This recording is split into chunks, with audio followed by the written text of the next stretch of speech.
ఇక్కడ మనకి నైరుతి మూల వీధి పోటు తగులుతుంది ఈ స్థలానికి.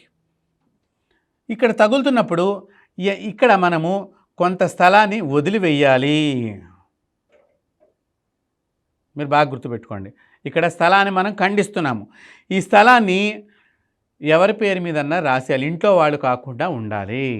ఇంట్లో వాళ్ళు కాకుండా ఉండాలంటే మనకి ఎవరికైనా ఇస్తామంటే కనుక ఎవరు తీసుకోరు. కాబట్టి ఇక్కడ ఏదైనా ఇంత స్థలాన్ని వదిలేసి భగవంతుడి యొక్క దేవాలయాన్ని నిర్మాణం చెయ్యాలి.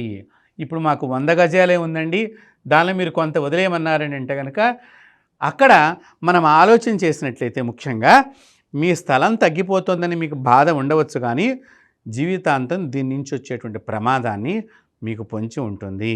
ఇక్కడ దేవాలయాన్ని కట్టడం మూలకంగా ఈ పోటంతా కూడా దేవాలయానికి ఉంటుంది. దేవాలయం యువతల ఉండేటువంటి స్థలం ఏదైతే ఉంటుందో మనం దాన్ని చక్కగా ఉపయోగించుకోవచ్చు. ఇది పరిహారం.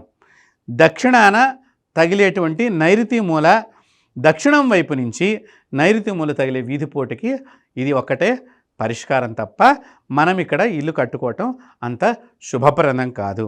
కాబట్టి